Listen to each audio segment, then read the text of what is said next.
রাধে রাধে। তো আজকে চলে গেছিলাম আমার এক বান্ধবীর জন্মদিনে। তো দেখতেই পাচ্ছ ডেকোরেশন তো ভীষণ সুন্দর হয়েছে, আর কেকটাও খুবই সুন্দর দেখতে হয়েছে, আর খেতেও কিন্তু খুবই ভালো ছিল। তারপরে দেখো এখানে কেক কাটিং শুরু হয়ে গেছে, আর এই যে আমার বান্ধবী সঞ্চিতার, ওর আজকে জন্মদিন। তো ভীষণ মজা করেছি আজকে সবাই মিলে। তো এখানে কেক কাটিং তো ডান।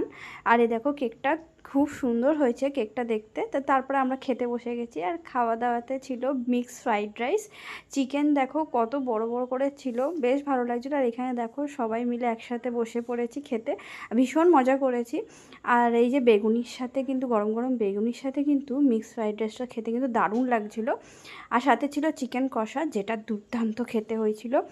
আর খুব সিম্পল মেনু ছিল, কিন্তু ভীষণ টেস্ট ছিল, ভীষণ টেস্টি। তারপরে ছিল চাটনি পাঁপড়, চাটনি তো আমি খাই না, আনারসের চাটনি ছিল, তাই চাটনি নিয়ে নিই, পাঁপড় খেয়েছি, আর লচ্চমচম ছিল। তো এই যে সবশেষে আইসক্রিম, অরুণের আইসক্রিম ছিল, আমরা সব আইসক্রিম নিয়ে বসে পড়েছি। আর এখানে দেখো আইসক্রিম টাইসক্রিম খাচ্ছি, আর সাথে আড্ডাও হচ্ছে। এই যে বার্থডে গার্ল, সবাই মিলে বেশ একটু আড্ডা মাড্ডা মারছিলাম, ভীষণ মজা করেছে আজকের দিনটা। তো চলো এই যে লাস্টে আমি দেখিয়ে দিলাম, আর এই যে আমাকে একটু দেখে নাও তোমরা সবাই। তো কেমন লাগছে অবশ্যই কিন্তু কমেন্ট করে জানিও। তো আজকের জন্য টাটা, রাধে রাধে।